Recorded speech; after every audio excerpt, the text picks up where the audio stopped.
Pouilly-Fuisse appellation, we have 4 types of soils.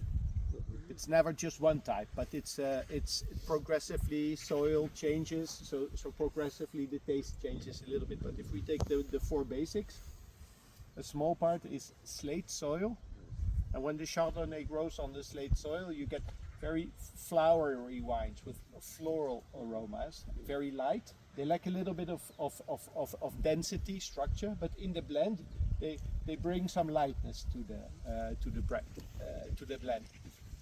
Then we have the vineyards with the limestone. The limestone in this area dates back to the Jura era. In Chablis you have the Quiméridien soil, which is composed of the oyster shells. In this area it's Bajocian limestone. It's composed of ammonites. And the ammonite is the prehistoric ribbed sea snail. The most important is if you grow your grapes on the Bajocian limestone, your mineral character, it's slightly softer. The Quiméridien mineral is quite sharp, quite salty.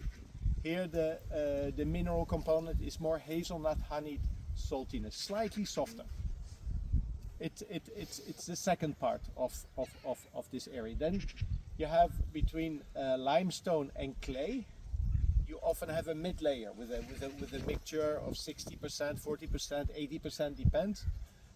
It's called marl, and the marl to the Chardonnay is giving more the zesty type of fruit, the bitterness of the mandarin orange.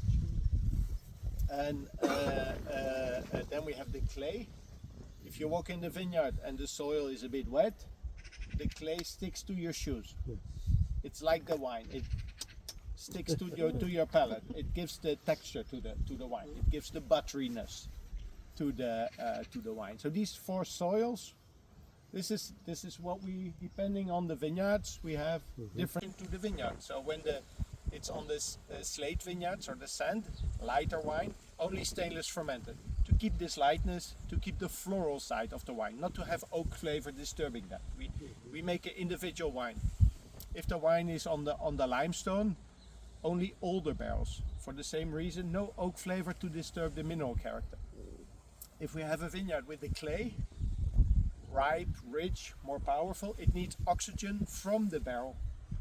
Never to flavor, but to have the oxygen exchange through the pores of the barrel. And the new barrels, the openings in contact with it are bigger, and there's more exchange. When the barrel is older, with the wine stone and tartaric sediments, they're blocking more or less the pores of the wood, so there's less oxygen exchange. So the richer the vineyard, clay, marl soils, they get full barrel fermentation and often only new barrels. And the moment we go into the vineyards with more limestones, we want less oxygen to come inside the wine and to have less oak flavor in the wine. So it's depending on the vineyard, depending on the geology. One part is new oak, one part is older oak. We use them until 5 years, and one part is stainless.